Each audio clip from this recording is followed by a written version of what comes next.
Okay. Oh, I'm going to make this smaller.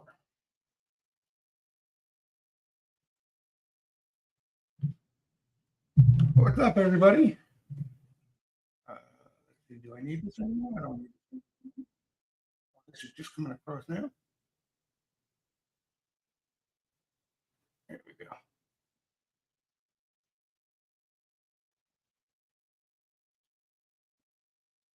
Got that. What's up, everyone? Happy Juneteenth. Happy Juneteenth.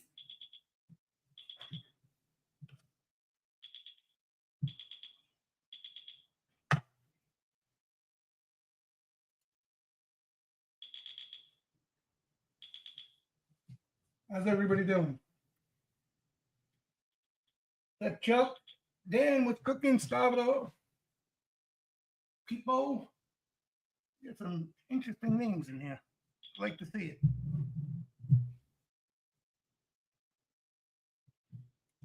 All right, so quite Juneteenth holiday, and looks like futures took a nice little poop for a change. So that's good. We'll give a extra 30 seconds or so, let people file in. I didn't meet with you guys last week, but I meet with you guys. Obviously, STEAMROOM members I've talked to numerous times, but I'm talking about you guys that show up for the Thursday webinar. I didn't meet with you guys last week, so I kind of catch everybody up to date, where we stand, kind of where we left off, and we're in interesting times, obviously. So it's important, I think, to keep tabs on a few different things each and every week. I did see today, what's the face? Trump's press secretary do a press conference earlier today, and mention a 2-week window to where Trump will make a decision whether to lay a hand in the overthrow of Iran or not. So that kind of adds a little more uncertainty into the mix, but does benefit Trump. He can kind of play it out. He's, I'm sure, taking a lot of backlash in rumors of him getting involved. The country is against it, to say the least. The U.S., I should say. Oil was up a little bit more, and then on that news, off that press conference, sold off. It looks like it's trying to recuperate a little bit. Kind of just hanging around up here now and waiting on headlines. All right. So that's the big headline topic out there. That's the noise out there, as we like to say. Obviously, we have to pay attention to it. You can't ignore it, because it's going to have a short-term impact at the least. Okay, so we do have to keep tabs on it. But more importantly, I think we want to, as we talked about and we continue to talk about, we kind of want to keep a closer eye on the signals, price action signals out of the credit market and stuff like that, to get a cleaner read, a cleaner gauge on how things may play out, right? How we are willing to react to certain scenarios that may play out. And I think that's the more important thing to focus on when you're in these type of times. And I mean, we've been in these times for quite a while now. Right? Crazy times we live in. Let me take some of this mess off here so we can see these charts a little bit better. All right, so let's dive into it. I'm going to kind of go through a stretch here where I go through a lot of things we look at on this webinar. Then we'll talk amongst each other, even though we got to deal with a lag. We'll do our best. We'll talk amongst each other, talk about some names, what's been going on under the hood, price action wise, and to that thing. So kind of a little bit more back and forth with you guys once we get through some of the important stuff we look at. Okay. Let's rewind. Again, we didn't meet last week, but the week prior to that, we talked about we're at an interesting spot. All right. And we, let me lower this. Let me lower this 1 second. 1 second. Got a lot of sounds around here. We were at a very interesting spot, important spot in the market, coming off the recent lows of the correction and a pretty violent and aggressive rally back, right? And it's been a spot, if you remember, we talked about that we've come to numerous times since the 2022 lows in where after an initial rally of catching a lot of players and professionals, funds with very light exposure, if any, to risk assets and equities, we come to a spot after following an aggressive rally where do we see this chase, which will likely lead to a melt up, right? So all these players that don't have any risk on and got caught, with this rally, do they finally get forced into putting on some aggressive risk? Okay. Or what has been the more likely scenario each and every time, do we face, some sort of headline, some sort of news out there that kind of creates a little bit of pocket of volatility and gets these already cautious players and this already cautious crowd to begin with to kind of second guess that chase and find it more as an opportunity to slap shorts back on that they got squeezed out of, right? And each and every time that we've come to this point in this market, it's always resulted in the second scenario, right? Not chasing, but players looking at it more as an opportunity to try to tactically play the downside, if not, Armageddon, right? I'm sure you hear enough of that, enough of that crowd out there.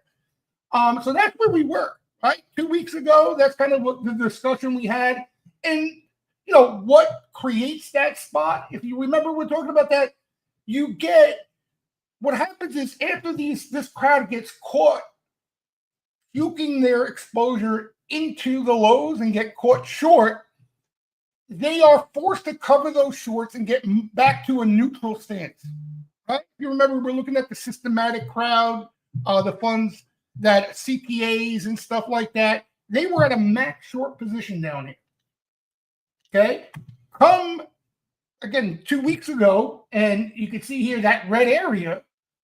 That's where a lot of these funds they have covered that short, right? Not only covered that short, but actually are slightly long now, so more neutral than anything else. Okay, we sort out of that crowd, we sort out of the hedge fund crowd. Retail's kind of been all over the place. You got now this day, retail back in my day was always considered as a more passive crowd. Now, with the explosion of Robinhood and options and all these things, they're more tactical than anything else, right? They get long, they get short, they get bearish, they get bullish. So we really don't want to get too hung up on what retail is doing at extremes when they're alongside everybody else. On more tactical time frames, it's important to pay attention to, but they switch so drastically. It's not really worth putting too much of a focus on, right? But just in general, the bulk of positioning out there went from a max short, max bearish position to a more neutral position. We were seeing that across all the indicators we look at, okay? And a lot of times that coincides with, price action was extremely overbought, kind of signs of exhaustion, okay? And what we focused on a couple of weeks back on that webinar, we were kind of talking about that if you are a true bull at heart, right? As sexy as a melt up may sound to you, you really don't want that, okay? Because even though on a short-term basis, being bullish, you will capitalize on it, right? You really don't know how long that melt up is going to go before we got to pay the price for it, right? It's kind of, I look at it, I use the analogy musical chairs, right? You're always wondering, okay, the market's up again, but am I going to find a chair when that music finally stops, right? So even though it's bullish on short-term time frames and fun to participate in, over longer-term time frames, intermediate-term time frames, it's more risk being put into the equation. Okay, so ideally, if you're looking for some longevity, in my opinion, on the more bullish side of things, you kind of want, every time we get to this spot, you kind of want to see things settle down, let a little volatility into the mix, right? Some consolidation at the least into the mix. The longer the digestion, the consolidation, the worse the news, the noise, the backdrop, the more bullish that becomes. Why? Because we avoided getting to a max long position, the complete opposite of what we had at the lows, right? A melt up would have resulted in that. Instead, what we're likely facing now is, and this is kind of, we touched on this 2 weeks ago, you were starting to see those words melt up being thrown around more regularly, right? Because again, the stuff we look at, it's only a matter of weeks before all of social media, all of FinTwit is talking about the same thing, right? It used to be like some professionals had access to this information and retail never got their hands on it. Now it's a different story, right? Things we talk about 2-3 weeks later, if not sooner, it seems like everybody's talking about it. So now you had kind of the retail crowd. You started to hear it on Bloomberg, CNBC, talking about a melt-up chase. And what the market likes to do a lot of times is talk those folks, right, in a little small pocket of volatility at the least, right? Shake them out, reel in some bears again, who were kind of second-guessing their thesis, and then that adds the ammo and the firepower for more upside down the line, right? So that's the ideal, if you're a bull at heart, that's the ideal way you would like things to play out. And we're kind of seeing that. I think now, obviously, what makes it difficult, right? When someone explains it in this game, it always sounds easier than it is, right? Nothing's easy because you're dealing with the daily, day-to-day events and news and noise out there, nuclear world war you're hearing, all sorts of shit, right? So it's not easy to be bullish when you're hearing a lot of that stuff, okay? But that's why I think the signals, that's where they play the most important part. Because when those signals are showing extreme especially, that's a reminder to ignore a lot of that noise and focus on what's important, okay? So I think that the question here becomes, how long of a digestion does this end up becoming, right? Is this something that we have to deal with for a month to 2 to 3 months? Or is this something that may, find resolution post-OPEX, which we'll talk about, which is tomorrow, interestingly enough. I keep forgetting the market's open tomorrow with these holidays thrown in the middle, okay?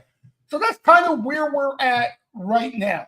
I think, again, and I'll show for anybody who may be new to the webinar and not familiar with some of the things we look at, big picture-wise, backdrop-wise, I still believe things line up extremely constructive, okay? By avoiding that melt-up scenario, you still have a market where a lot of pockets of positioning remain underexposed.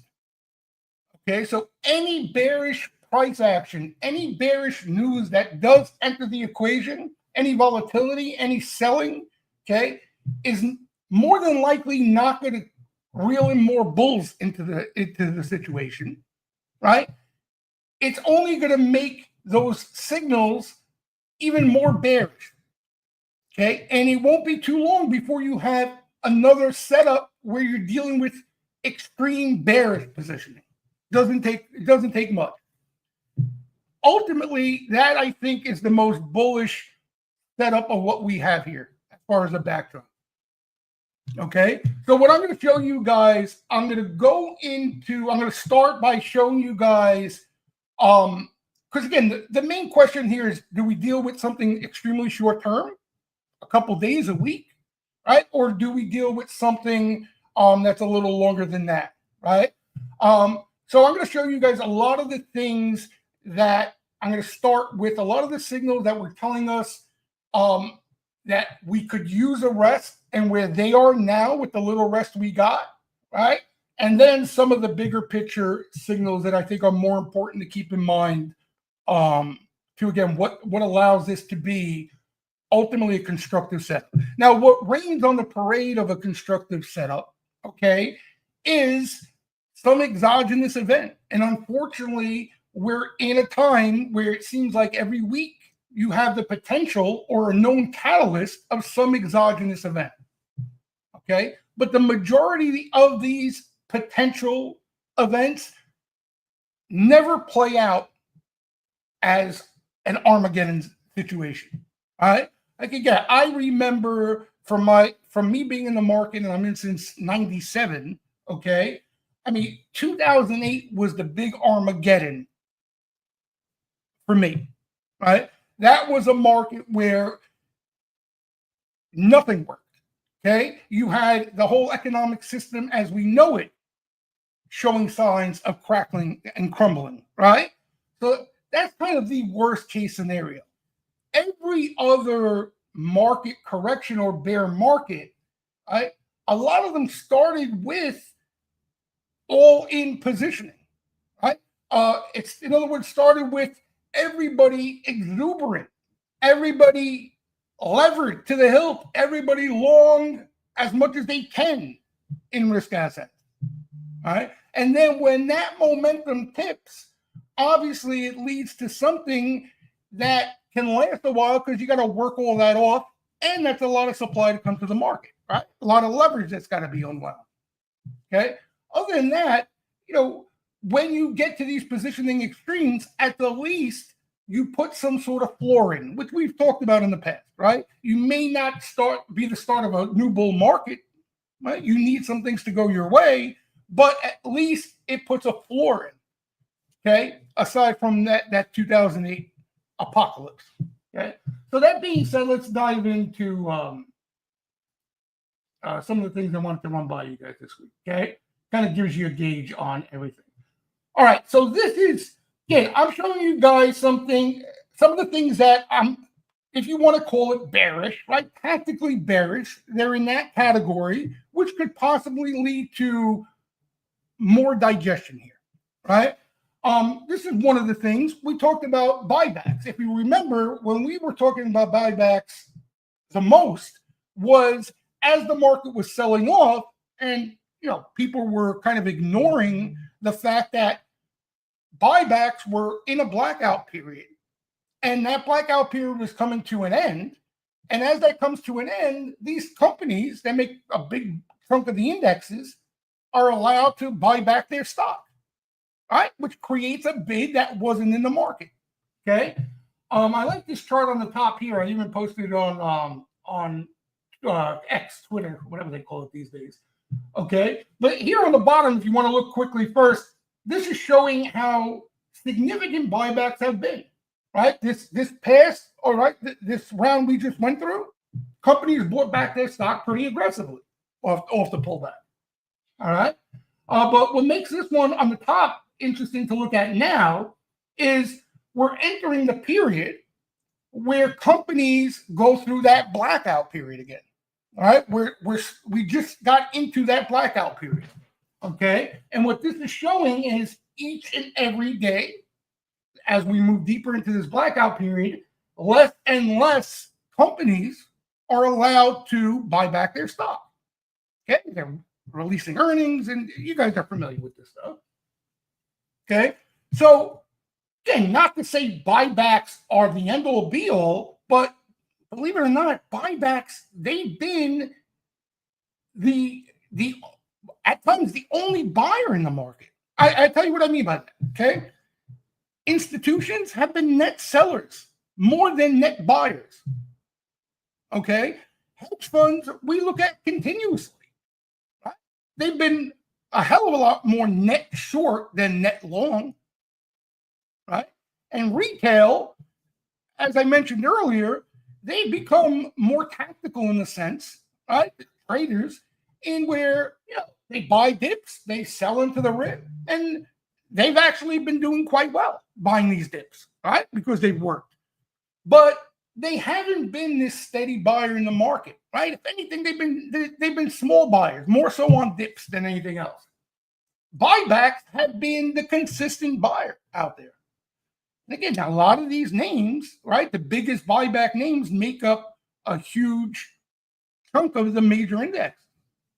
Okay, so we are going into the blackout period here, takes that bid out of the market in a sense, and we're not fully out of the blackout period till mid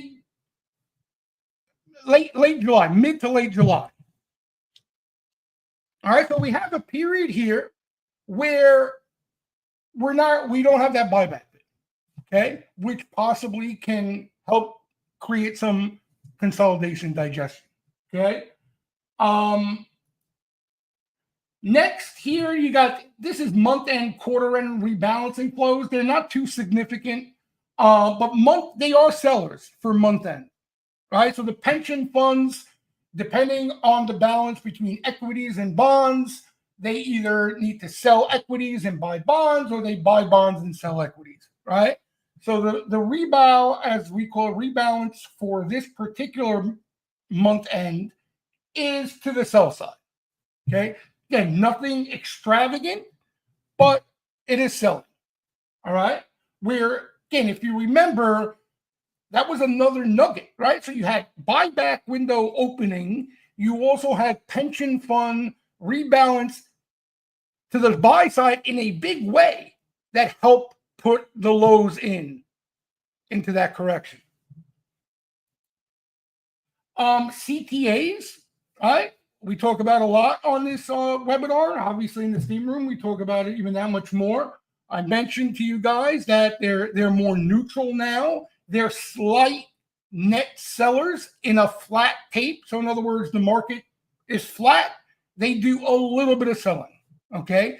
Again, nothing major, but that bid, and we talked about this 2 weeks ago. It's not just today, but that big tailwind from these systematic fund chasers as they're chasing upside, covering shorts, okay, is gone.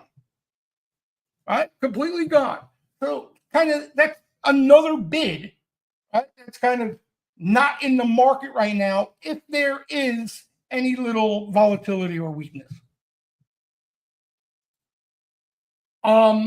This, and you never hear me talk about crude, but this is, I think, in my opinion, the larger problem than nuclear world war, right? Nuclear world war, we're all dead. My bunker doesn't even do me any good, I'm told, right? So there's no reason to plan for that. What the hell are we going to do in that, right? So forget about nuclear world war. Jesus Christ will be here. If you repent, you're in good shape.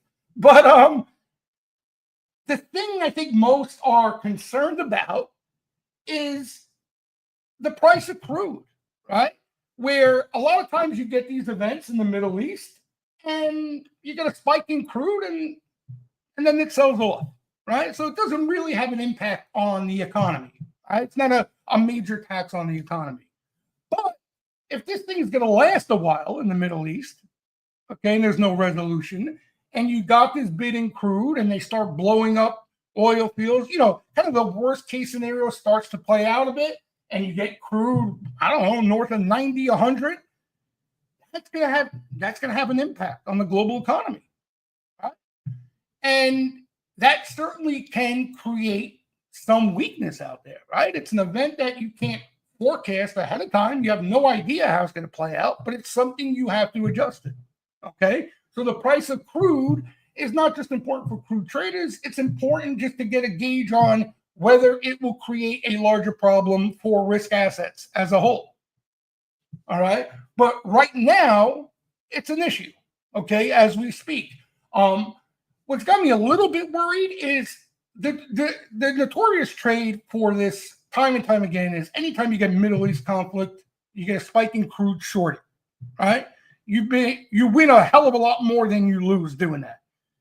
What's got me a little worried here is that I see a lot of people talking about that trade, right? They're shorting crude, and even if it's just a short-term problem where you get one more push to the upside to squeeze them, something goes wrong, that's the only thing that's got me a little wheezy here. Okay. But again, the trade has always been anytime there's a conflict, right, usually gets resolved in some sort of manner and crude eventually sells. All right. So something to keep an eye on is what I'm getting at here, more than is it a short or not? Because you guys know I don't play that game. Okay.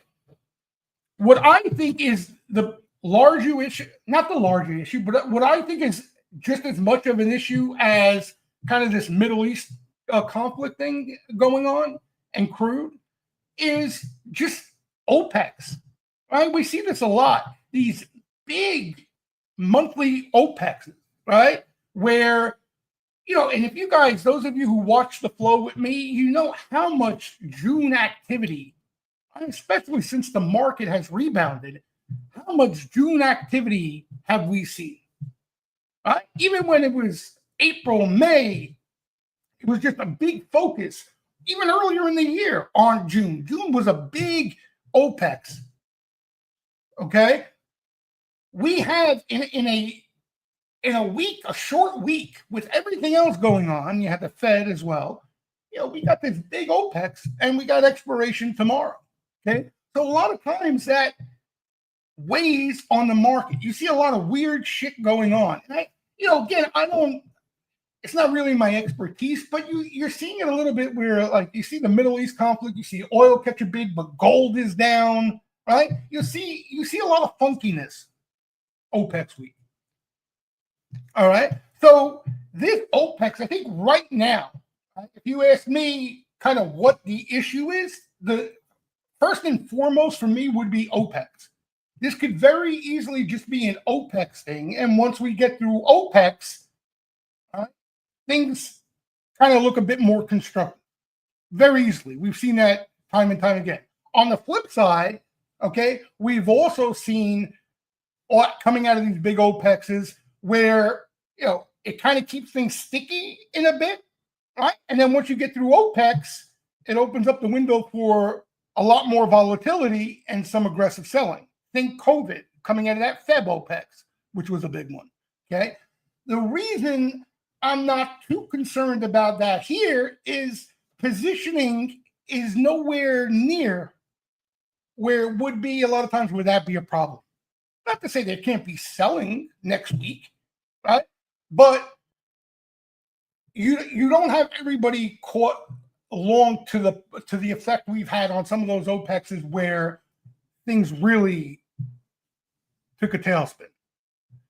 Okay, so for me, this OPEX is more of this chop, this dispersion, a lot of funky price action, stuff that don't make sense, just creating a mess. All right, you got there was aggressive call buying in certain names. A lot of times you see these things sell off going into OPEX when there was a big focus on June, right? A lot of pinning action. So we're all dealing with that. And I think next week we get a clearer picture on more importantly, the flow, right? I mean, because the flow, you really got to take anything with a grain of salt this week because the bulk of it is June rolling everywhere. Any ETF you could think of, any big name you could think of, right? There was a ton of June call buying. So any call buying you're seeing in any of that stuff, more than likely is at least partial rolling. So next week, just that alone, we get a lot more clarity. Okay. So again, I spent a little time on OPEX because I think it's a big deal, and we've seen it get in the way often enough. Now we start to get into things, some of the things that were kind of a problem and are starting to look constructive, right? This is that Ridex trend following fund crowd, right? Which we talked about. And this is showing the bearish funds. Okay. By any shot, if we can get this crowd, right, to start rotating money back to downside flow, that would be extremely bullish. And it doesn't take much. Right? You see how active they can be. All right. So tomorrow we get some weakness. You get a little more chop into next week. Before you know it, you got these guys rotating money out of those bullish funds back into these bearish funds. And I think ultimately that becomes a really constructive sign. Okay. As you can see here, it's where we're at. It's the complete opposite. Right? They chased that rally, and that's what they do. Okay. That's how they catch larger trends in a sense. All right. But you can see how aggressive they ended up chasing this rally after ridiculous flow into the bearish funds. All right. You can see one of the largest spikes we've seen in quite a while. All right. So total other extreme here now. These are some of the more tactical short-term things we've looked at, right? We had a reading here recently up near 80 on this short-term composite indicator that we follow. That's as high as we've seen it in a while. Okay, now this is strictly shorter-term stuff, right? As you can see, we already wiped out a solid 30-plus points off of it. Okay, but, at 80, for especially the indexes, that's a lot of tactical risk. Your risk reward, especially on a short-term basis, when this thing is flashing 80, is as poor as you're going to see it. Okay, so the good thing, this little bit of weakness that we already seeing, okay, and this doesn't take into account what the market's showing today, we're already down under 50. Okay, so that's good. This is a bigger picture indicator, right? A positioning indicator. I come to the point I was relating to in the intro of why I think things are still constructive. Okay, you can see how low we were into the lows of the correction. Okay, we've crossed kind of that neutral line, and the little bit of weakness that we have here, you can see this thing already starting to roll over. All right, so we're neutral here. Right? Positioning, bigger picture wise, at worst is neutral. Okay, so that's still extremely constructive. Again, not to say there can't be any further weakness, but any material further weakness, and you're going to have these things flashing extreme buy signals again. That's the point I'm trying to make. These are hedge funds.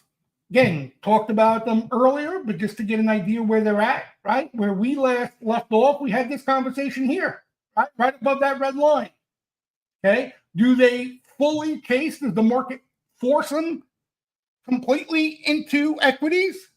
Or like each and every other time it's gotten near this area, there's a little bit of headline risk and volatility get them to not only take that little long exposure up, but possibly get short. Now we'll see if they do end up adding shorts, but they're obviously not chasing long. Okay. And again, if you remember, we talked about how on a short-term basis, if they're going to add shorts back on, you're likely going to see the result of that in the price action. You usually do. Okay, because again, they're moving big money around. Right? As a crowd, if they're adding shorts, at the least, you're going to get a choppy environment, right? If not, see downside in the indexes. Right? More than not, that's usually what you see. All right. So if they do get aggressive on the short side, while they're doing it, it may result in a little more weakness in the equity market. Just like if they would chase, right, you get that melt up scenario. So again, that's good news, right? We talked about how that could be a problem in regards to hedge funds. Credit market signals are still, yeah. If you're bearish, you would call it whistling past the graveyard. If you're constructive, you take it as they still not sniffing out any major issue right now. Okay. If anything, they've been really bullish signs have been coming out of these signals. Okay. Yeah, I haven't seen any material change from Powell, right? Now there is chatter about the Besant and the Treasury market and yield control and all this stuff, okay? But you had a lot of these spreads basically go back to record tights, meaning taking out huge chunks of risk out of the credit market. Right? You hear the total opposite about that on a day-to-day basis everywhere you go. But the credit markets themselves have been signaling risk on since the lows. Okay? So you can see they kind of flattened out here, right? But they're just going along. You can see the correlation with the equity market. All right? They're kind of trading along with the equity market. I have to go down one page. This is corporate bond yield spreads. Okay, and you can see singing the same tune, right? Pretty aggressive tightening here for a Fed not pivoting. Right? Usually when you see these type of moves, it's usually the result of something going on within the Fed. Some sort of Fed pivot. Financial conditions. This is another thing. Right? Again, 2022, the market, it was the roadmap basically for that whole bear market. As financial conditions tighten, you are not making money long the equity market indexes. It's not going to happen. Okay, the correlation, if you backtest it, is extraordinary, right? But on the flip side, as financial conditions loosen, equity markets do really well. Okay, now what this chart is showing here, as this rises, this shows financial conditions tightening, right? So into those April lows, you could see quite an aggressive move of financial conditions tightening, right? On the flip side, this has been just as aggressive as far as financial conditions loosening here. Okay, so you're not seeing financial conditions tighten here, which would be a problem for equities. You're seeing quite the opposite. All right. Now, something that should be said about this and even the credit market signals is if something happens, okay, it really changes the dynamics of all this. Here's what I mean by that. Okay. This is no guarantee that financial conditions are going to stay loose forever. All right. It's not predictive. Right? The credit market stuff that I just showed you is not predicting credit spreads are going to tighten forever. Okay, it's giving you a real-time gauge of what is happening now. Right? The risk, and I'll give you a perfect example. We talked about it on the STEAMROOM webinars. Right before COVID, you had a pretty decent liquidity backdrop. You had a pretty decent financial conditions, credit market backdrop. Right? A lot of those signals were risk on. Okay. Then COVID happened. Right. That changed the dynamics of everything. Right. All of a sudden, you started to see all that stuff, financial conditions tighten aggressively. Right. So it rained on that whole parade there. Liquidity, if I'm not mistaken, liquidity actually continued to go higher as COVID happened, especially as the Fed threw in the kitchen sink eventually, right? But you get an event like that, and you're going to see a different picture out of these things. Okay, so that's the risk with everything in the market, obviously. Okay, but as of right now, they've all been signaling risk on. And I think that's why, up until maybe the past few days, you've seen even more of a speculative tone out there in the markets, right? Bitcoin was strong, all these smaller names, sexy story pockets of the market from nuclear to quantum, they were all flying all over the place. Now that has toned down this week. Right? A lot of these things have come in a little bit, if not resting. Okay, but prior to that, right, since the April lows, you had a lot of these things, the more speculative names, really catch fire. A lot more than I thought they would. And that, to me, has a lot to do with this.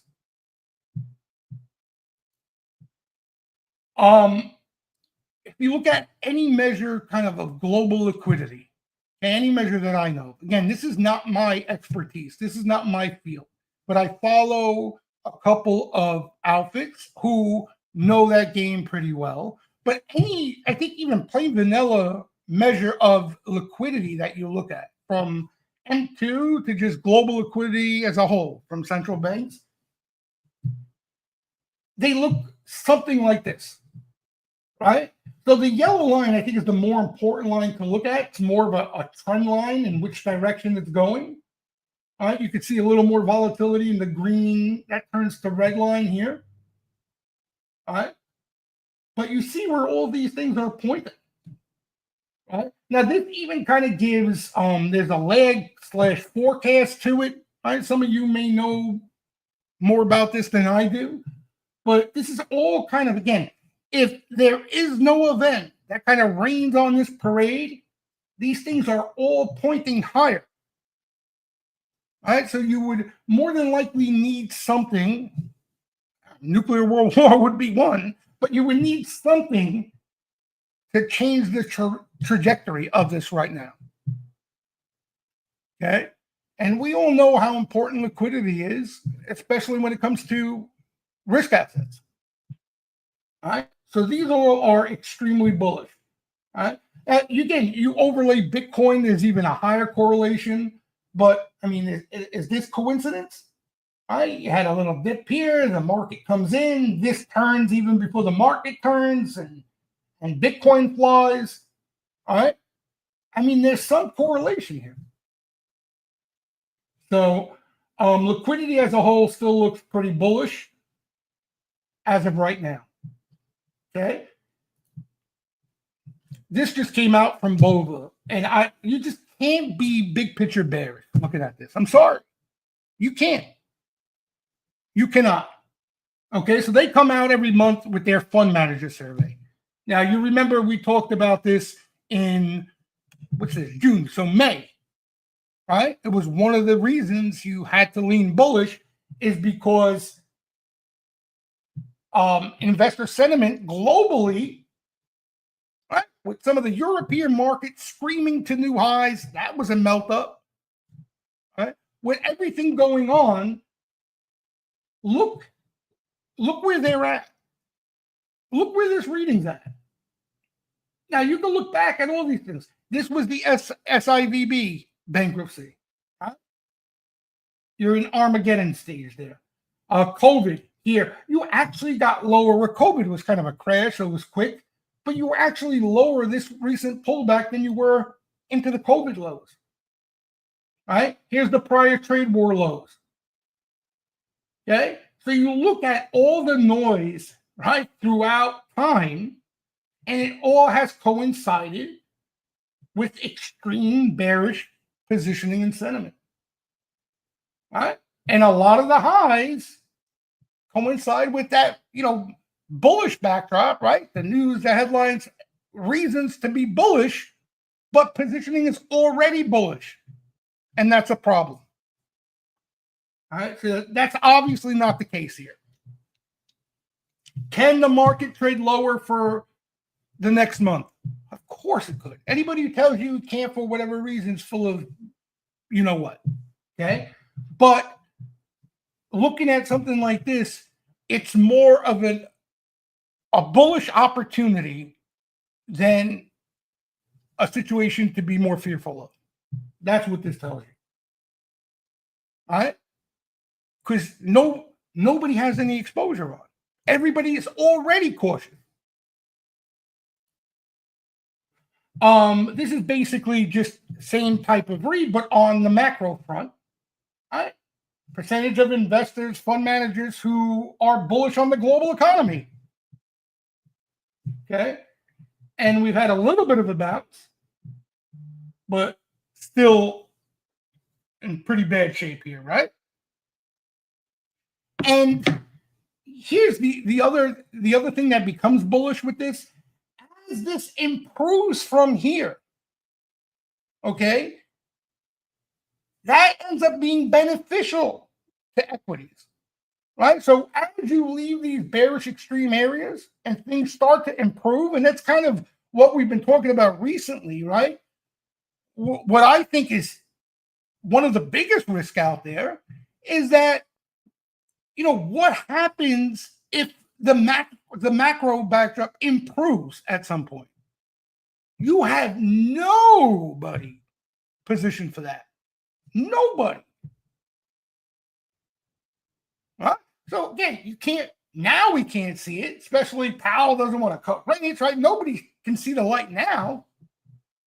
But you kind of got a little glimmer of it even before Trump got elected, right? You had some positivity just on Trump getting in and changing some things, right? You got a little glimmer of it. But what happens when that macro backdrop, or when and if that macro backdrop changes for the better? That's when you start to see things in the market that really haven't participated in any upside momentum start to participate. All right? Right now, you have a bull market in AI. You got a bull market in nuclear. You don't have a bull market in the equity market, in my opinion. So I think that's what a lot of this stuff is showing. A few other things I just wanted to run through quickly that I found interesting. This has been a continuous trend. Right? And I guess it has to do with AI. Maybe not. I don't know. But the last time we talked about this, if you remember, was here when the semis were going crazy into the highs, right? So that's kind of end of first quarter 2024, spring of 2024. Okay. And the software names couldn't, nobody had an interest in it. Okay. What this is showing is hedge fund positioning through Goldman Prime. All right. So here, what this means is that hedge funds you can see how aggressively they were buying the semiconductors. That's what helped that SMH and NVIDIA and all the rest of them do what they did. Right? They had that parabolic move, basically. Okay? But what's interesting now, they're thrown to where we are now, and there's still no interest in software. None. So if you're a contrarian at heart, it's pretty obvious what the play is here. Okay? And semis, which is this brown line, after that kind of parabolic chase, you've had a lot of consolidation in the semis. You can see this has been chopping around, and they've been adding recently into that semi complex, but not in software. And, what's funny is going into 2023, all right, and you guys remember, we talked about it, going into the start of 2023, it was the complete opposite. They were going into software because they were worried about a recession. And if you're going to hide anywhere in tech in a recession, it's software. All right. The place not to be in are the semis. And you can see how they shorted the living daylights out of them throughout the 2022 bear market. Okay. If you bought NVIDIA here, you'd be very wealthy. You'd be very wealthy right now. All right. And now you got software pretty much at that same point. Okay. So something to consider. The tricky part of all this now with AI and this type of market we're dealing with, Like, some semis have done well, some semis haven't. Some software has done better than other parts of software. It's not just clean cut anymore, right? Because of AI and all this stuff, you got the have and have nots of these groups. So that's where I think things can get really confusing.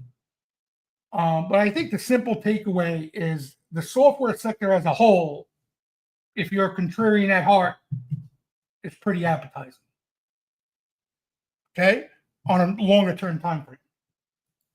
Oop, I don't want to X that out. Here's something else that's really interesting. Seasonality. I'm not the biggest fan of seasonality. I do look at it. I do pay attention to it. Sometimes especially at extremes when things line up, it works well. But what's interesting about seasonality is early on in June, you kind of face a tough market, right? And things start to improve late June into July. I think it's the NASDAQ, is the best month for the NASDAQ. All right. So if we do have some chop and some negativity and headline risk here for a couple of weeks this month, it creates a pretty decent sweet spot for seasonality as well as we get into July. And that's what this chart is showing, right? Here's June 22nd to kind of the end of June. And this is as we get into July. Oh, yeah, it says right here. June 17th through July 1st, going back to 1928. I think there was two more charts quickly I wanted to show you that I think were. So this is kind of what I was just talking about. All right. This is the AI winners. In other words, all particular sectors, you got what's benefiting from AI, and you got names that are going to get hit from AI. Right? And that's kind of the way a lot of people have been looking at this market, right? These baskets, these pockets that they move in and out of. And you can see this is quite an extreme here. I think that's what Goldman's pointing out, that you have, while the S&P is chopping around, our AI winner basket just eclipsed a new all-time high. So while the overall market has been doing nothing here, AI winner basket is still pushing highs. On the flip side, the perceived companies at risk from AI have taken a leg lower. The market is more clearly hyper-focused on the haves and have-nots. You can also trade options on these individual baskets. But there's a lot of pair trading going on. This is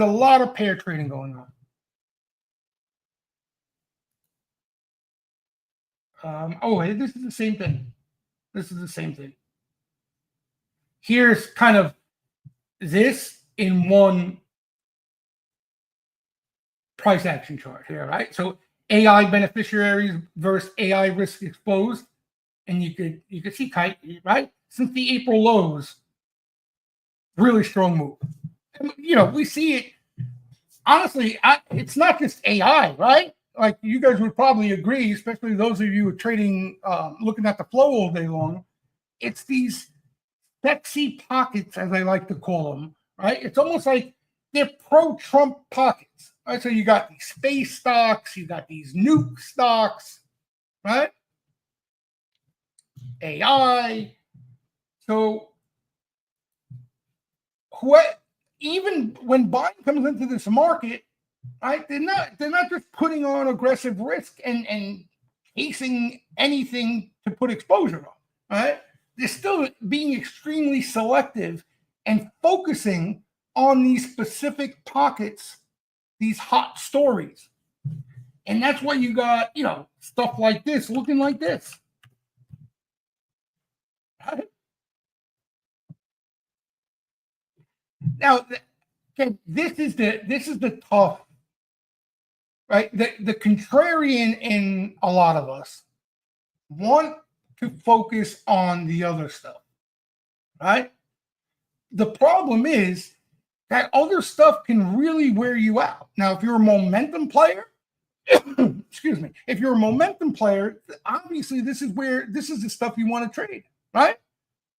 Now, you want to buy them off pullbacks and dips and be careful chasing, obviously. But if you're more of a tactical player, this is the stuff you definitely want to spend your focus on. Right? You can be in a cyclical that has no ties to these hot pockets and pull your hair out of your head because the stock will do absolutely nothing at best. When that will change, who knows? The Fed may have a lot to do with it, right? But kind of what I was referring to earlier, that big tail risk, white tail risk that I'm pointing out is that, like, if that macro backdrop starts to improve, all right, if that Fed backdrop starts to become more favorable, you got a lot of stuff in this market that's going to be bid. And that's where I think you'll get that long-only fund crowd, that institutional crowd to really step in a major way.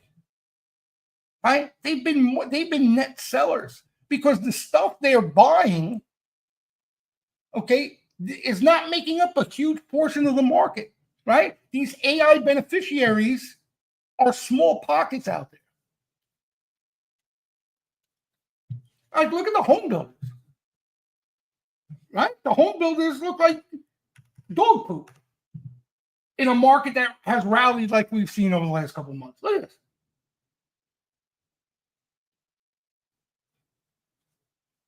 So it is what it is right now. But again, if that does change, I just go back to the point, like, true bull market, the way I look at it, the characteristics, right? That's the risk out there. If we ever get a true bull market to come out of this, I don't think anybody's prepared for that. Even myself, because of the price action, the flow, and we talked about this, it kind of resembles late cycle action. It resembles late cycle action. But that can change.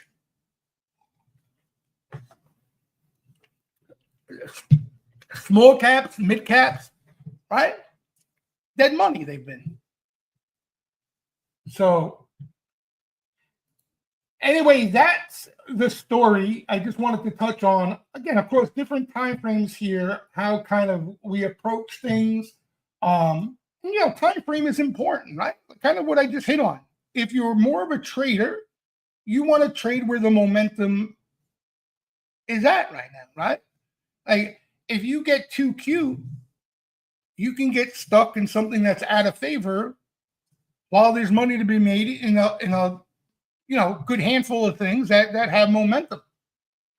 But what I think we want to be careful about, especially after you get a rally like we've had, is the stuff that has gone up significantly.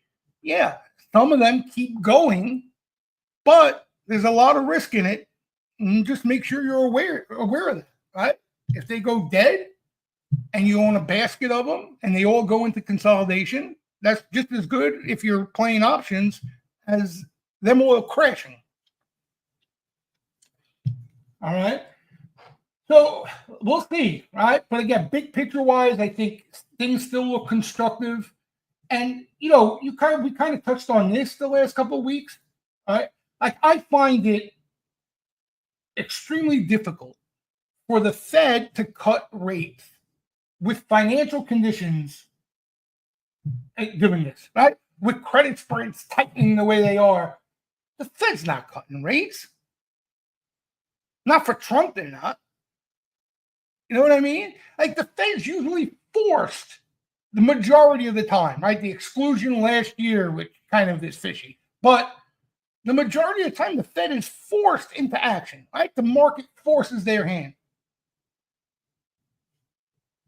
And, we may need to endure a little pocket of weakness, of volatility from wherever it stems from, where now the Fed is pushed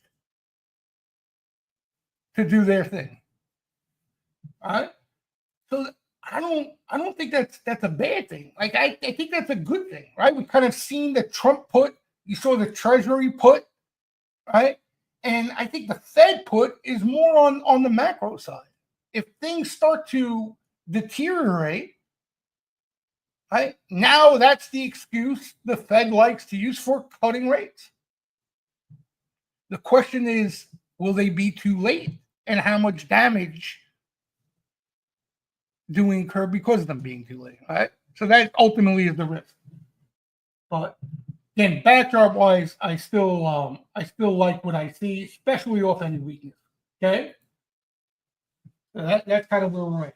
Let me see what you guys are talking about there. Yeah, like the software names. I think like this name you mentioned is, longer term, just a great name to kind of play that theme.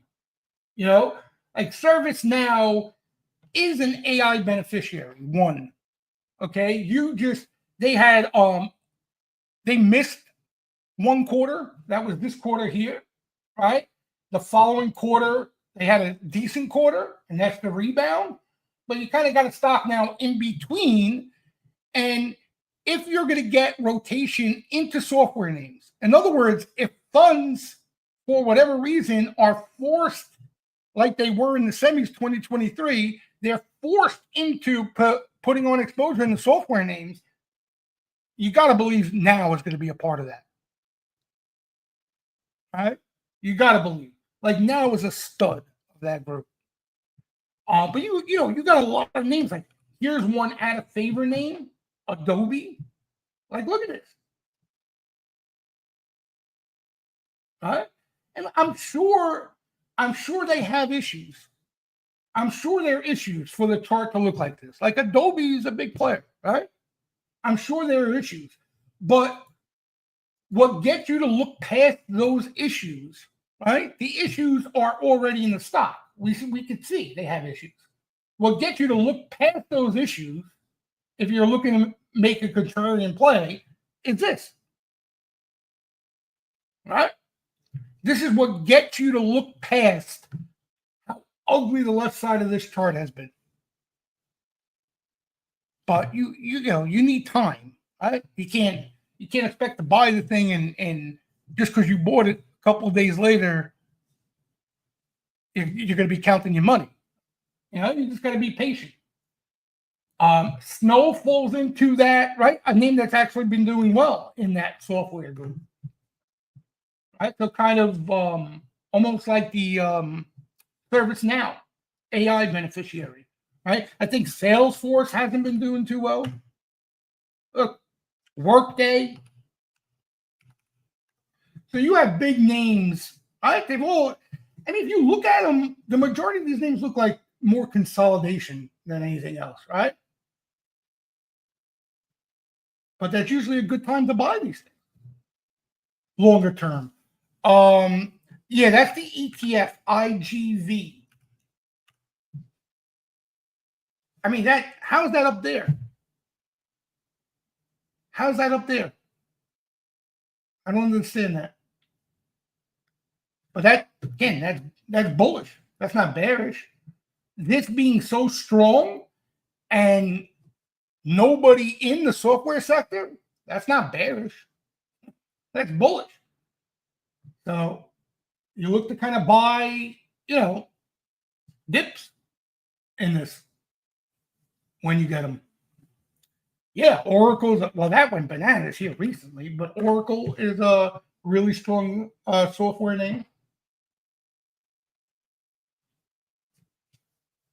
And you know what it is? Like when these things catch news, positive news, I think the reason why you're seeing this reaction is because of this. Because they don't own it. You understand? They're not positioned for good news. So when you get a blowout quarter from a software name, you get this type of reaction, right? If Adobe ever surprises on the upside, you're going to get a huge move. because nobody's long Adobe anymore. You understand? Like Adobe may be Oracle before Oracle did what it did. All right? So Adobe is Oracle here.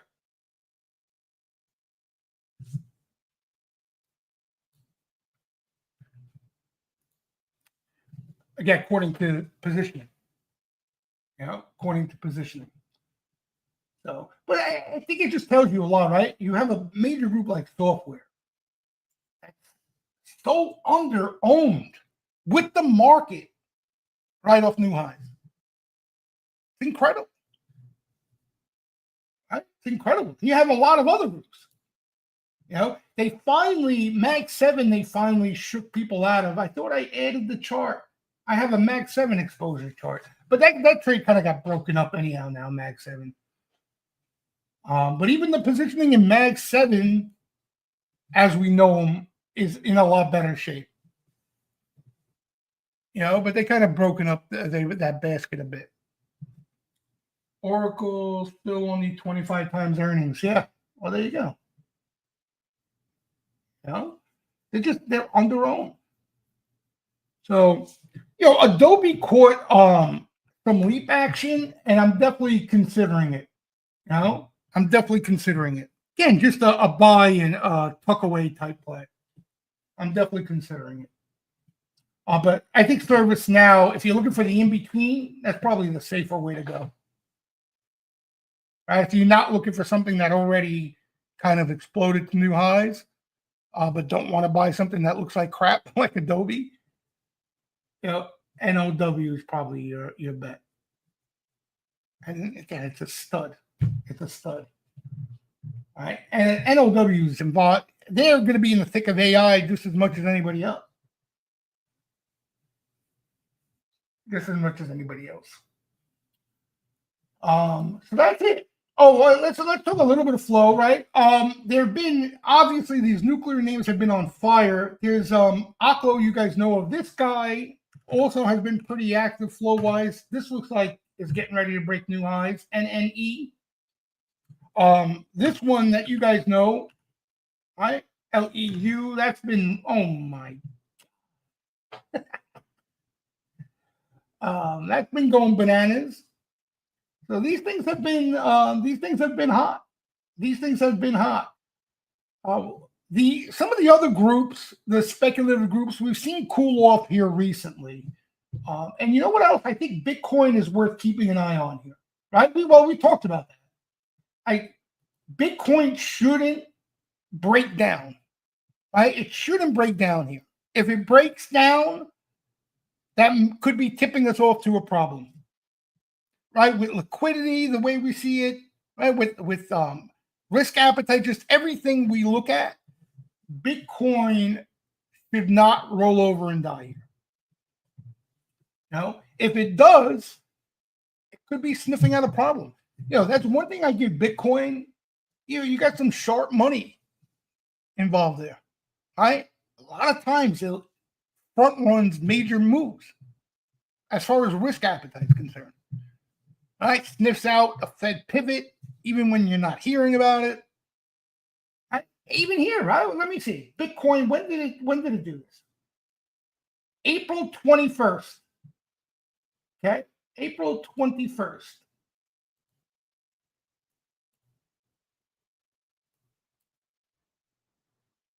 Here was the market.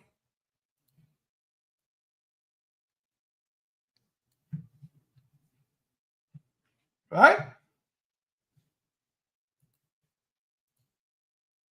So as Bitcoin got shot out of the cannon here, equities were still lollygagging around the lows. And I remember the SIVB low, because Bitcoin was the biggest tell in the world. With that bank facility, remember the bank facility bailout that we would talk about after SIVB went bust? Equities were looking like crap. Everybody was still suicidal. And Bitcoin went on a rampage right here. Look at this. Let's see if I pull up the market right there, what it looks like. Let me see. Where was that? October here. Okay. So here's the equity markets. They didn't bottom until October 27th. Right? And Bitcoin, why does it keep moving? It's supposed to keep me there. And Bitcoin got shot out of a cannon October 23rd. October 23rd. Now, so it sniffs out early on a lot of these liquidity, especially coming from the Fed, Treasury, stuff like that. So Bitcoin shouldn't roll over. You know, Bitcoin consolidating, in my opinion, I think it's tipping us off to at least maybe the speculative tone in the market, kind of chilling out here, right? That's probably what it's telling us. But you don't want to see Bitcoin roll over. Well, it depends what you're rooting for here, but you know what I mean. I think it's a pretty decent tell. Pretty decent tell. Okay, so if you play the speculative names, I should say, it's definitely worth paying attention to Bitcoin, right? These speculative pockets. And that's it. You know, that's it. You know, the other thing too I found interesting. Oh, we spoke about it, right? Gold down. I mean, a little bit off the highs consolidating, but down when you had a pop in oil and kind of these Middle East tensions stir up again.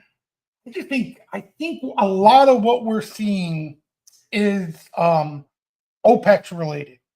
A lot has to do with that. I think we'll get a lot cleaner read on things into next week.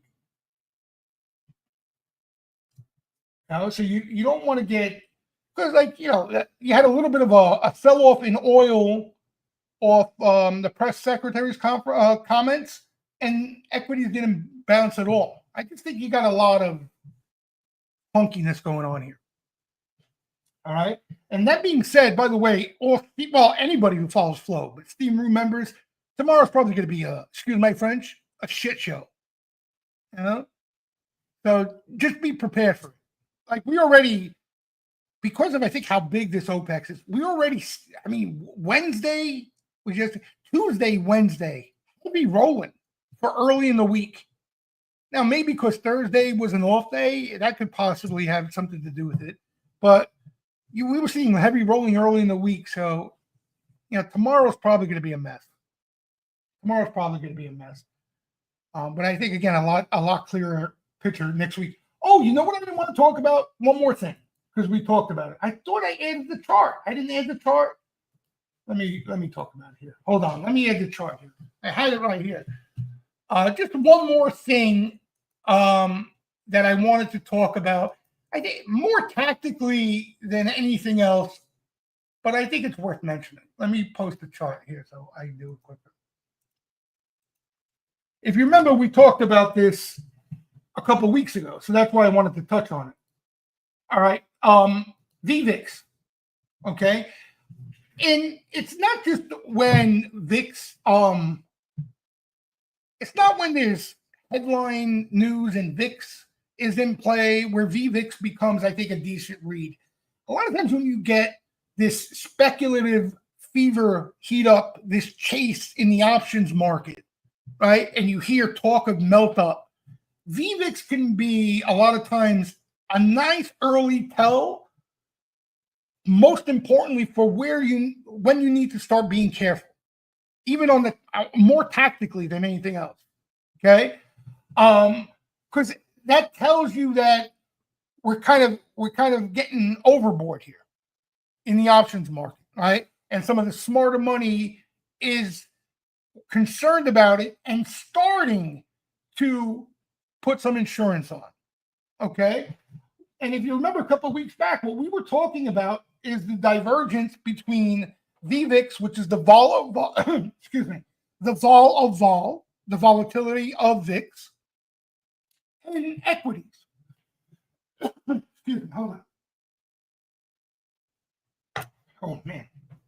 So what this chart is showing, I inverted VVIX. The yellow line is VVIX turned upside down. Okay. so you can see it clearer. And you can see as the market continued to kind of slowly melt higher, what was VVIX doing? It started pushing higher, lower on this chart because it's inverted, but it started going in the direction it shouldn't be going as well. Okay, so when you start to see that, okay, a lot of times that's an early, the way I look at it, and I think that is the best way to look at it, because everybody looks at it, they want short signals. I'd be careful using it as a short signal because sometimes it could show up early and you could get run over, right? But more so if you're participating on the long side in options, right? If you're chasing calls, a lot of times it's a yellow flag, right? To start being careful, tone it back. Okay. And, what we're seeing now is the market starting to close the gap, right? So you see kind of the jaw open, and then the jaw kind of closes in the sense a lot of times. So it's nothing catastrophic, but a lot of times it'll lead to a rinse. Right? You usually see that when things get too overheated. Okay. The longer you get, or the more of a divergence you get, a lot of times the worse that rinse that's needed. Okay, so the quicker it gets fixed in the divergence, a lot of times it just gets settled in, and that's it. We kind of saw a little bit here. Okay, equity markets rallying and VVIX selling off on this chart. VVIX going higher with it. Right, you can see the correlation, and then look here. VVIX tops out. Bottoms out. Equity market continues to go higher, and you can see the trend here going lower.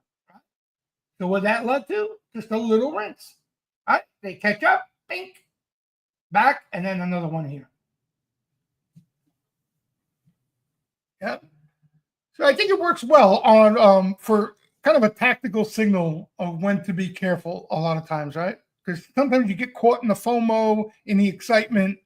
And you could use these reminders are good to have around. All right, so I just wanted to touch on that because we spoke about it a couple of weeks ago. Oh, and I forgot to add what I was talking about here. On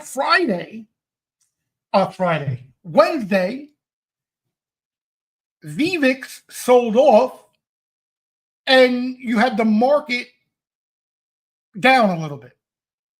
Okay, that's a bullish signal. So what you want to pay attention to into tomorrow or into early next week, depending on how tomorrow shakes out, is if you get some further selling in equities, but VVIX has bottomed out. In other words, topped out. You guys know what I mean, right? Let me pull up the VVIX chart. Jesus Christ. Here. Okay, so you see how VVIX kind of topped out here on Wednesday, and now you got some equity selling. If we don't make highs in VVIX, or God forbid we're down with equities down, that bodes well going into next week, is what I'm trying to get at. Right? It's the opposite of what we were seeing prior to this little rinse we're going through now. All right, so it'll be interesting to there's quite a few things that are interesting to keep an eye on. Yes, yesterday, right? VIX, yesterday. VIX expiration. Yesterday. So that's what I mean. You want to see, right? You kind of want to see this divergence, especially now that we're getting some selling continue, and that would be a bullish signal. Okay. So what else? Well, quickly, guys, want to talk about a few names. Anybody excited about anything name-wise? That's new.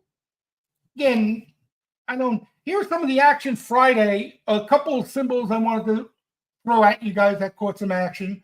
Again, OPEX. So you got to take it with a grain of salt. Right? It could be replacing June positions. But a couple of interesting names here.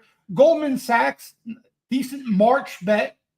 you're going to have earnings coming up in a few weeks, but the banks as a whole look pretty good late last week. They've been really quiet. They've been really quiet up until yesterday. So Goldman's looked really probably the best of the bunch, I think, of late.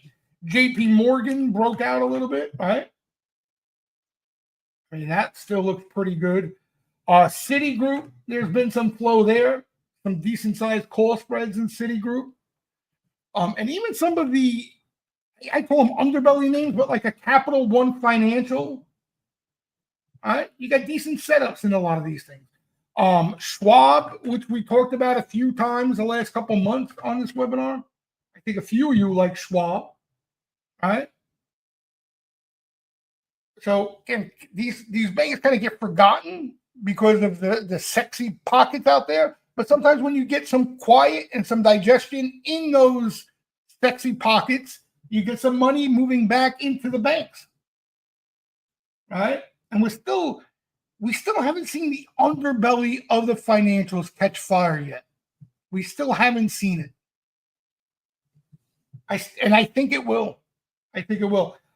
Here's another interesting name that catches flow. iBooker. You guys probably trade with them, some of you. Okay? This thing has been the hottest stock, caught some decent sweeper activity the last couple of years. Look at this run. So then you get this correction here in the April correction, and now kind of, has been hanging out here the last few weeks after a rebound. All right? And that's what you want to see, right? You get this really nice bounce, pretty aggressive. Here's where you should see some sort of digestion and really not much selling at all. Right? They're not selling any of it. So these names look pretty good if you trade them. A lot of these financial names, and not a lot of people talking about them. They get thrown into the cyclical camp where nobody wants to play cyclicals, right? Nobody wants to really play economically sensitive stuff. But the banks are still under-owned as a group. And, they've been primarily the leaders that have been carrying the group. You're just starting to see it trickle down into the Schwabs of the world. All right? So you got some decent looking names there. What else do we have here? This is more speculative, more on the growth side. There were a couple of these names that I want to rattle by you guys. Look at this thing. LifeMD has been really hot. Look at this. I think it's something similar to HIMS, HIMS, I think. I can't click on that. Oh, wait. Slightly profitable, looks like. They just turned profitable. I don't know exactly what they do. But here's what they swept. November 20th. Yeah, maybe you get, but you can see there's no selling in this name either. No selling. All right, but they swept November 20s there. Here's another name that we've seen an uptick in flow. Oscar, a healthcare name. I don't know if anybody's interested in healthcare. I think their fundamentals are pretty decent too, right? Yeah, they got decent numbers. So they do like $3 billion a quarter. This is a well-known name, well-established name, I should say. Earned $1 for the quarter. They earned $1 for the quarter. The stock is $18. Is that a one-time thing?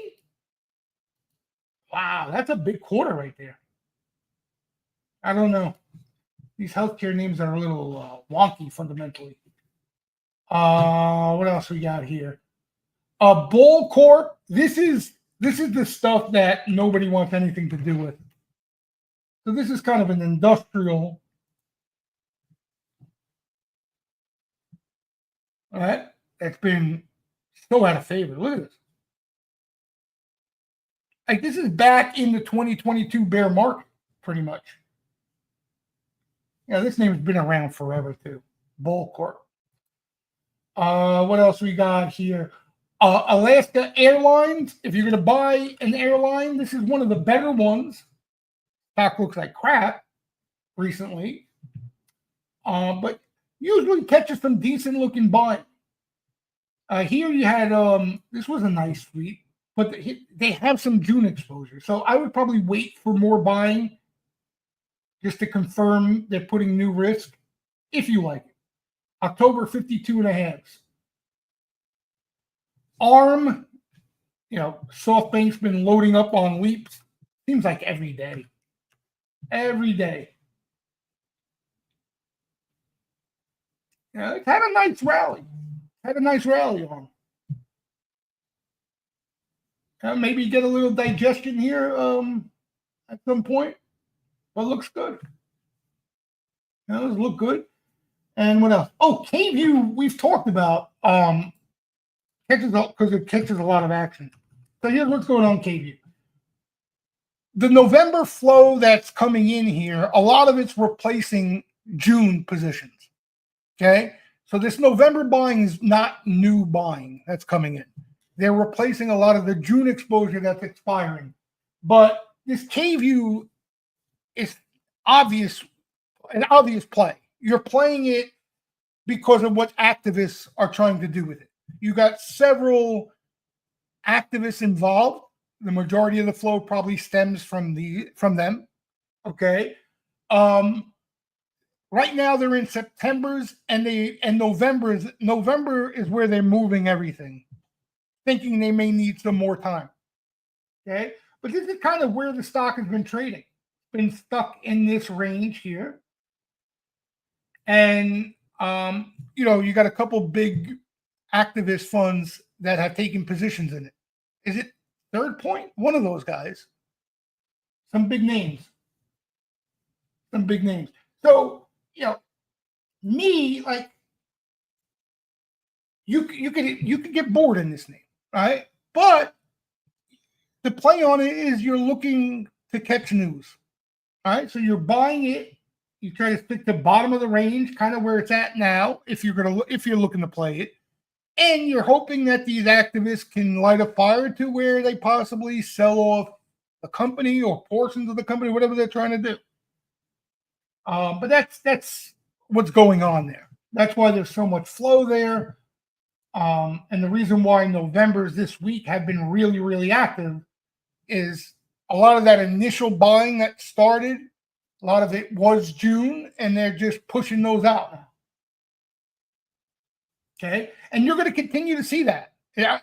I don't think when you have that type of fund interest, activist interest, the flow it's not going to go dead because they continuously roll. They'll just keep rolling and rolling and rolling because they have a stake in the name, They have a stake in the name. So that's what's going on, K-View. A couple of you guys were asking me about the flow this week. But yeah, so this week's a tough week. Even with these names, you probably want to wait for a little more action because of the June OPEX. What else? What have I been playing? I haven't recently, honestly, I haven't done anything special trading wise. I'm trying to think what I own a little of. Oh, I own a little of this guy, Banksy. I think they're a space stock. It hasn't been doing anything. Popped on Friday, but it's been stuck here since I own it. But I've been flipping a lot of these things. I get in. There's any momentum, I get out of it. If there's no momentum, I still get out of it. I'm looking kind of for the hot name of the week type of thing, But that's the bulk of I've been doing trading wise, just because a lot of these names are the ones you want to be in are already up a lot. They're already up a lot. What I'm trying to get myself bulled up on is some of the other stuff, but I want the flow to force me in, because what happens is this, right? As much as I want to be patient, I'm really not that patient, and you can see flow in a name and it's an out of favor name with time, you can be in that name a while and that stock not do a damn thing, right? When they're out of favor. So it depends on what your interest is. Do you want, how much capital do you want to tie up in that as opposed to trading the momentum names when they're around? Right now we're just at a time where the market has come a long way, especially these speculative names, and there's not too many of these new speculative names that are out, anything really good looking. So you're waiting on, a new, after some digestion, a new batch. Here's some of the more speculative names that have been seeing action recently. Let me see. I posted on Twitter. I said, get these symbols. These stocks crack me up. Some of these stocks really crack me up. The LIDAR names. You remember the LIDAR names? Hold on. Oh, here's another name. Which one of you guys, Madden, was it you? Who liked this name, Symbotica? That's a nice pop on Friday. Remember we were talking about this name. One of you guys liked it or flow, I remember. That was you, right? Yeah. So really nice pop on Friday.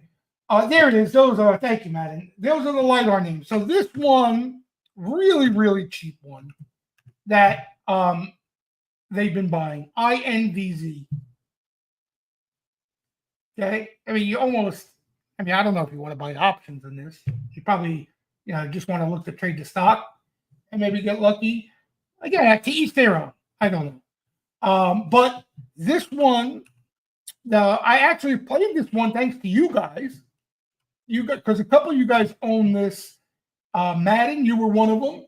This OUST you like. This had a really nice move. But, this was, I think, a lot better looking than some of the others. This had a nice, they were kind of jumping this breakout. Remember we were saying? You had this little breather, nice, and then look at this. So these names have been in play. Oh yeah, this one too, right? We call AEVA. This is another one. Look at this. Oh my God. Are you in that? Are you in this one, Madden, too? This Ava, did you play this? What a move.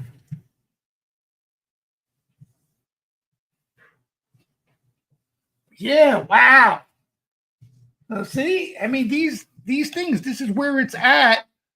Quite a few of them. I tell you, I didn't make nowhere near the dent I should have in some of these things. I'm not gonna lie to you, I've been a bit gun shy on some of these things. Here's another name that was catching action. GJT tried to get me in, and I didn't pull the trigger. This MP. I mean, again, this I posted. Look at this. I posted it on Twitter. Look at the action in this name. Okay, if this doesn't stick out, I can't even go on Twitter here. Hold on, because they changed the password. I got hacked. I posted it. Look at the pickup in action.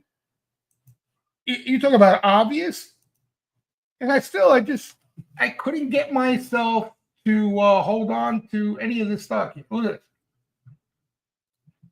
Okay, so this is just calls and puts volume, just volume wise. All right, and you could just see on this chart. Look at the pickup in action. Nuts. So here's the other name. This is another name I got spooked out of. Okay, I've been pulling my hair out more than benefiting off all these things. God honest truth. TMC. I actually played this thing, and I got spooked out of it because of some short report. Unbelievable. Look at this. Yeah. Now, listen, this is straight up garbage. Okay. So at the same time, I beat myself up for trading, but this is stuff, this is garbage, right? It's pure speculation. But look at these charts, guys. Look at these charts. Look at these charts. There's another name that really no, Omex, I think it is. Omex. Yeah, here. That does something similar to that TMC. Yeah. But yeah, the last thing, I don't want to get caught with a basket of equity in this crap. That's the last thing I want to do. If they have real fundamentals, that's a different story. But even the flow guys in a lot of these things, they're cheap speculation. It's cheap speculation, right?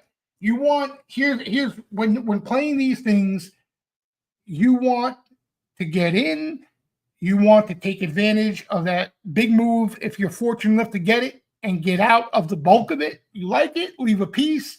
But even more importantly, you got to protect your downside if you're chasing, right? If you got a lot of air between the breakout spot and where they are now, you don't want to ride these things down. You don't want to ride them down. So my problem for a lot of these things, the spots haven't been ideal when I'm looking to buy them.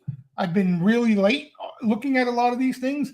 And I'm not comfortable chasing any of these names with the fundamentals they have, So that's been my problem. I'm not doing as well as I should be playing these names, like a lot of you are. Like a lot of you are. But yeah, crazy moves on these things. But this is where I think like the bulk of the momentum, the hot money has been in a lot of these things, a lot of these type of names. Let me see. How about some of these IPOs, right? Here, look at this guy. This is insanity. Right? Complete insanity. You had the CoreWeave before that. Did that even calm down yet? I don't even know if it calmed down yet. Nope. Nuts.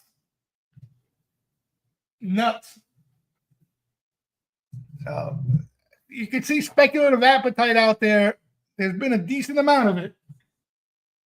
You don't see this type of appetite with sentiment the way it is unless liquidity is bountiful. You just don't see it. But hopefully, and this is kind of how I look at it. Right? And some of you who are trying to avoid a FOMO should probably look at it the same way. There will be something that sets up the way you like it, catches action where you like it to catch action, and that's the one you want to be ready for. That's the one you want to be ready for. If you don't feel comfortable chasing, especially any size, don't get FOMO'd into these things. Don't get FOMO'd in. But as far as trading these things, nothing wrong with them. They're really hot. A lot of momentum. So anybody have any? Oh, Urgin. Yeah, Urgin. This is a biotech, right? We've seen action in this one. A lot of biotechs too. Speculative biotech.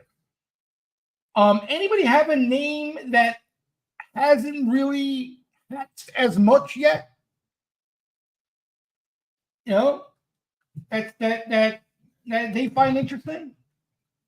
Like I know, Madden's. You're talking about this one. You're in. That's been lifting here. See, this is who was that? We were talking, right? Like these spots here. That's a decent spot. That's a decent spot. Regardless of the fundamentals, you want to take a shot. There's nothing wrong with that. You got my blessing. It's cheap enough. Anybody have something similar to this that piqued their interest recently? Let me see. Did I miss any names here? Urgent, I looked at. Urgent's a biotech. I'm trying to think of the other biotech too. There was another hot biotech that caught some action.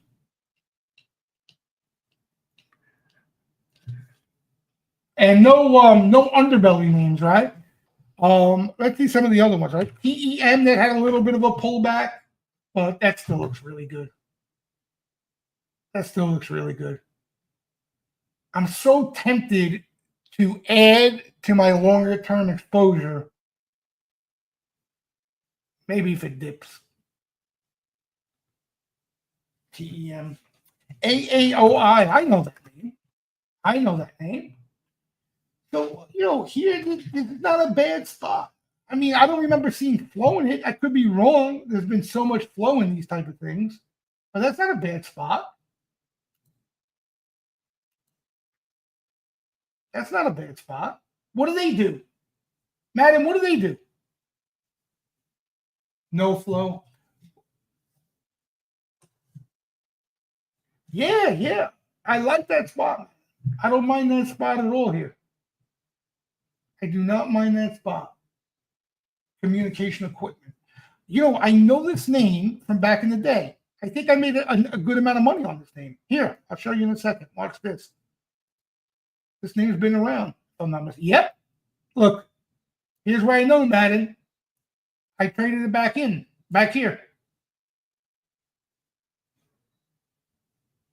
I remember it. I knew it from somewhere. Yep, I remember this name. Another spot that's been seeing a nice bid has been kind of the COVID, some of those COVID names like Roblox. Look at this. Look at this.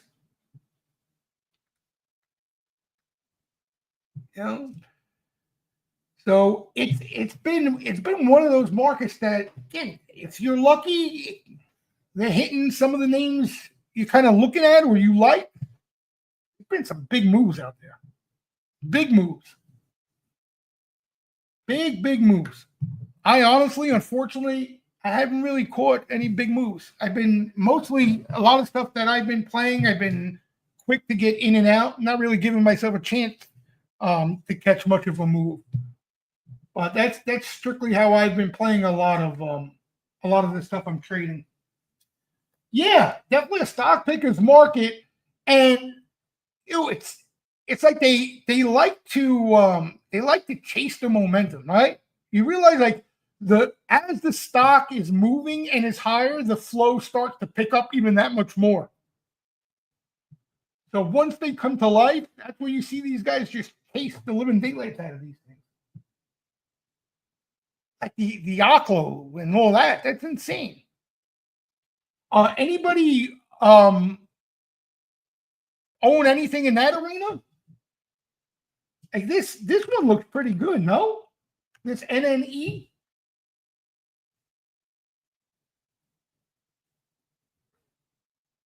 And this one wasn't even that bad of a spot compared to some of the others.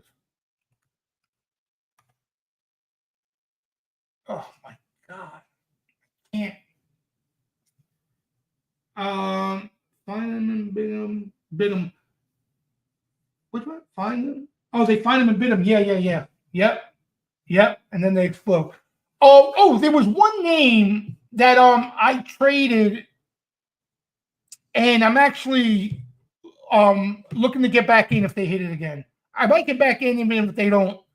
Which one was it? Hold on. ASPI, is that it? Yeah, that's it. So this guy here. Now, again, this is the problem I face with a lot of these things, okay? This was catching action down here. I didn't want to play, okay? Then over here, it catches action. I played it, but I sold it, right? So when it pops, I get the hell out of it. But now it's right back here again. And I might play it again if it catches action. This is a nuke. This is one of the nuke stocks. You know, I don't have the wherewithal to size up and hold at this point. That's kind of the issue I face with this. You know, because of the air here. You got some air in between it. This is a nuke game. This one, I told you, this one that I own a little of hasn't really been doing anything. This is a space stock, Banksy. I think it's a space name. Still looks okay, but it's kind of just hanging around here. Hanging around. Yeah, that's the isotope. Is that considered nuke, Madden? That's in the nuke arena, right? That's in the nuke arena. So I'm told. Or is that quantum? I can't keep up. I can't keep up.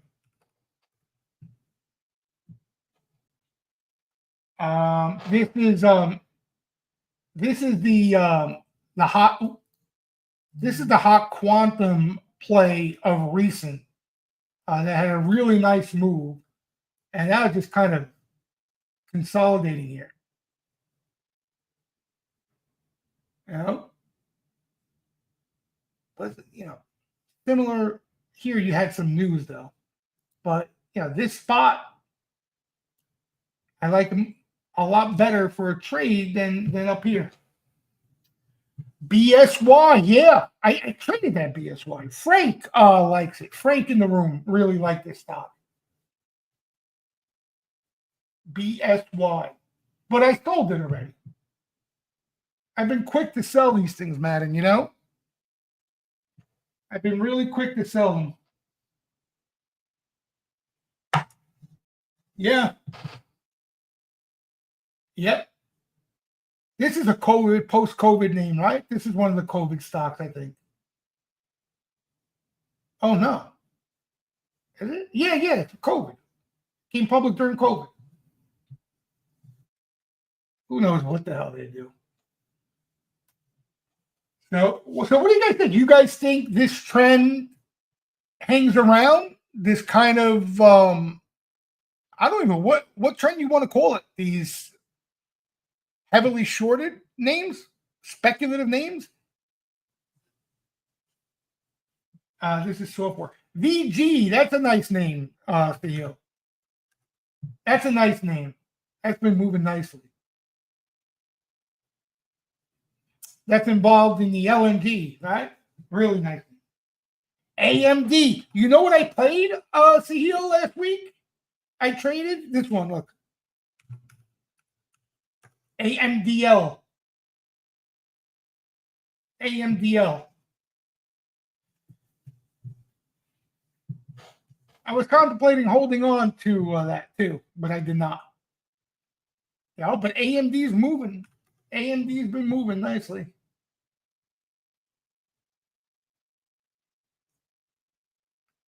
Yep. Definitely some spots.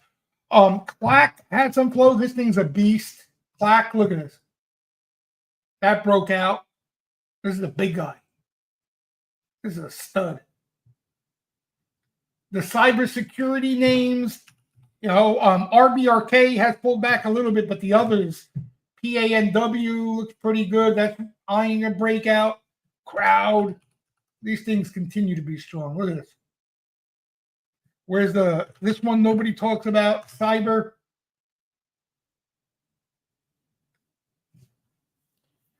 So you definitely got some hot spots out there. Definitely got some hot spots. Oh, that's another one. That's another one. That's another one I should have bought. That's one I should have bought. I've been meaning to buy this name for so long, and I never get my hands on it. Damn it. Sheesh. Now I don't know what to do, Madden, when they get there. I can't buy this here now. Look how strong this thing looks, though, right? Look at this. Wow, what a waste. What a waste. See, these, like, when these get going, like, some of these names, kind of that sweet spot, they're not the crap They're not the pure, really speculative names. They're not the super mega cap names. They're in between. That's kind of that's the sweet spot, I think. That's the sweet spot. Because I think you can feel comfortable holding them, especially if you're in at a decent spot. You can add on dips.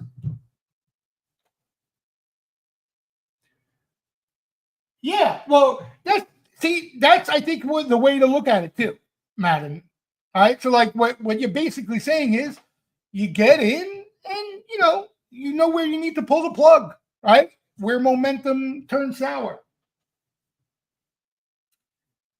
Marvell, I traded that. I didn't trade that Friday. That was the big day. I traded it. Wait, I keep saying Friday. I didn't trade it Wednesday. I traded the day before in the morning. Of course, I never traded on the big day. I traded the day before. I traded it before the investor day. When it caught flow. When it caught some flow. But yeah. This could have upside too, Marvell. Marvell Bova keeps pounding the table on this Marvell. They love it. They love it longer term. It kind of reminds me, Bova's been pounding the table PLTR. Stock never really found any traction, but they kept pounding the table, counting the table. They've been doing that with Marvell for a bit. But they look good. They look good. Micron's been looking better. Have you guys seen this stock? Look at Micron. Look at Micron. This one. This is my favorite one in the group. STX. Look at this move. Look.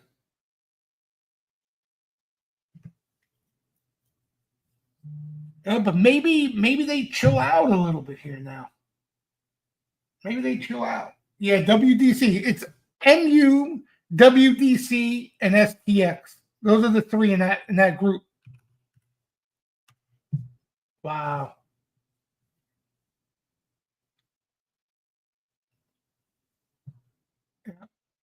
So, even if we get pullbacks in some of these things, I think they become even more interesting, right? Because we can look into those pullbacks where they catch flow, if they buy dips there. That's what I'd rather see on a lot of these things now. I kind of want to see a little bit of weakness, and let them buy the weakness. It's getting a little too vertical here.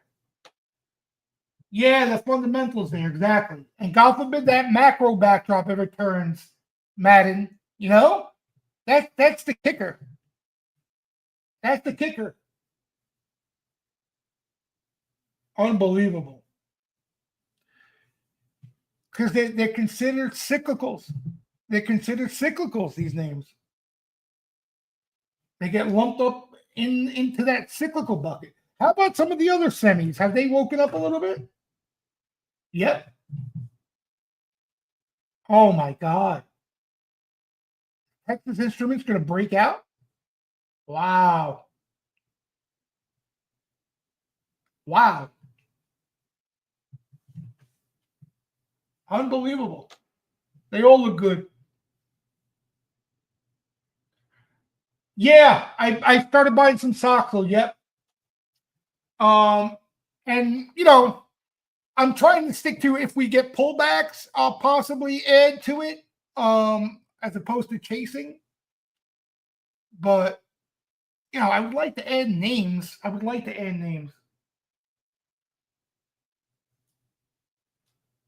Oh, Soxel, because here.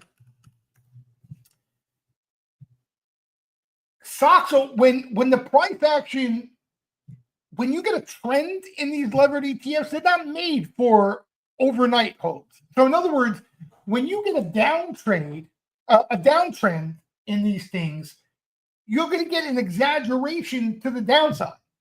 So now when that turns, okay, you don't get the same move on the upside, because percentage-wise, 8 to 20 is a double. You understand what I'm saying? Like, look, stocks goes from 3,500 to 5,200. So whatever that is, percentage-wise, Stoxel is going to do, what is that? Triple. You understand? But because it's come down so much and where it's priced, it's percentage from where you get in. You understand? You can't hold these things through up and down cycles because you get shift. Multiple down days cascade in this thing, because it goes down 3 times as much.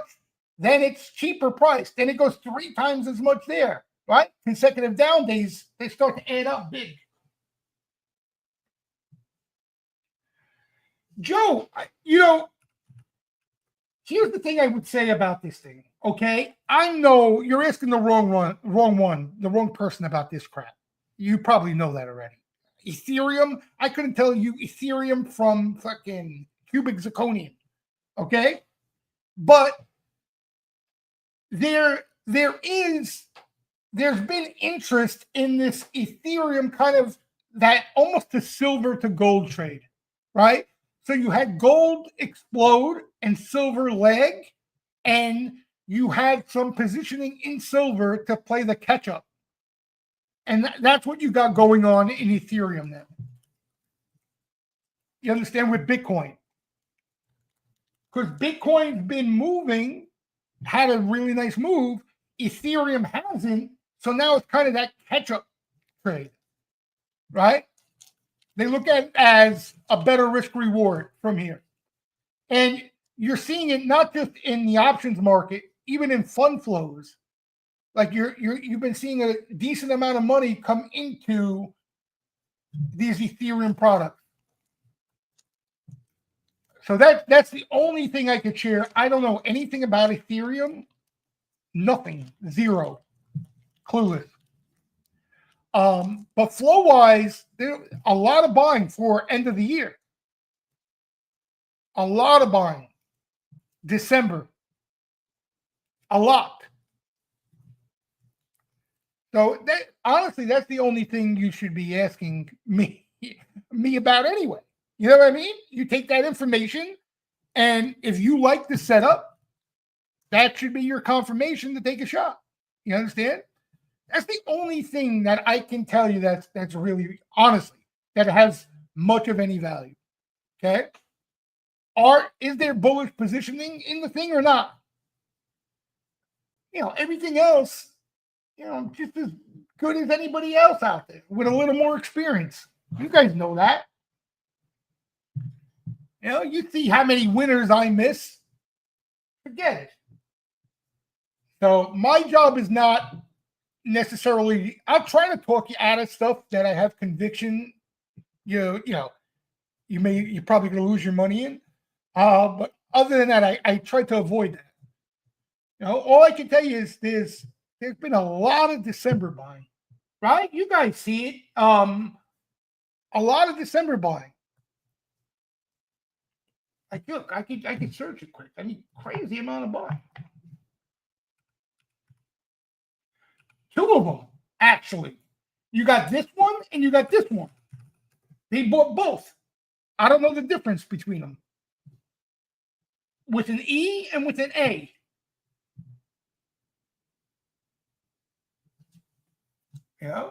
But here, it's 6 o'clock already? Jesus Christ. Hold on a second. Here's the Ethereum. June exposure being pushed to July. No, wait. Is this? Yeah. Where's the Decembers? Is it A?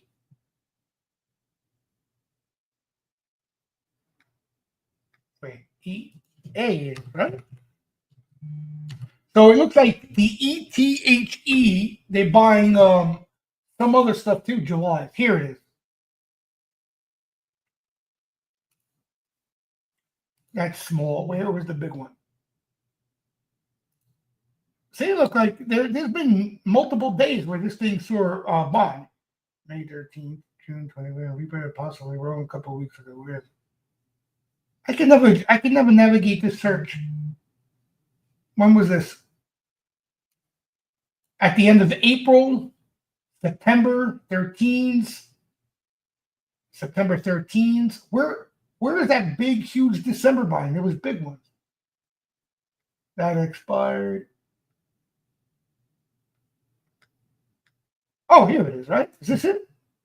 There was a lot more than that, though. There was a lot more than that. But big money.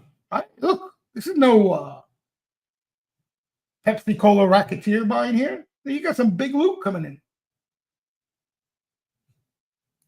You know, you got some real loot coming in.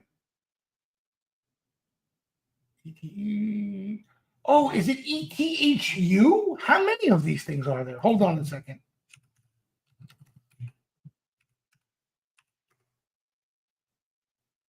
Oh, no, that's a different one. Like I just hit the wrong symbol. December buying here. There's another 4,000 Decembers. Oh, here you go. Look, you know, $1.6 million sweep here. Here they are. Look. You know, you got some buying. So that, look. Here it is. Well, I scrolled too far down. That's what I did. Right? 800,000, 800,000, 800,000. Here, heavy repeat buy. Here it is. I knew it was somewhere. 21,700 Ether December 21 calls.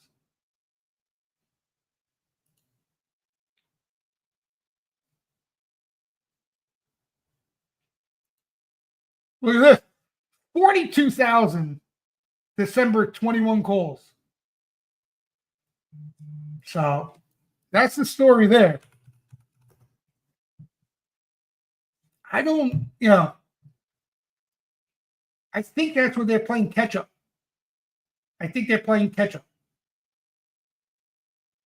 But maybe somebody else knows something different there.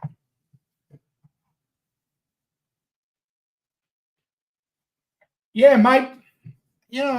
I don't know. Maybe I'll take a shot too. If they come in again, I'll take a shot. Yeah, I'm nothing crazy. I'll just take I'll buy some Decembers. Just so I could say I bought some Ethereum and feel like one of the kiddos, you know? That's all. All right, guys. I actually got to run. I didn't even realize it's 20 after 6 here. But tomorrow the market's open. I keep forgetting. I was going to wish everybody a lovely weekend. I'm around tomorrow all day. I'll be from the open. So anybody in the steam room, I will be here. Tomorrow will be a shit fest, I'm sure. So again, have low expectations, but you never know. You know, maybe we'll find $1 LIDAR stock to go bananas for us, huh? You never know. Yeah, Salvo. Good to see everybody. Have a good night, Salvo. Everybody, thanks for stopping by. And I'll see, the rest of you next week. Steam Room guys, I'll see you mañana. Have a good night, everybody.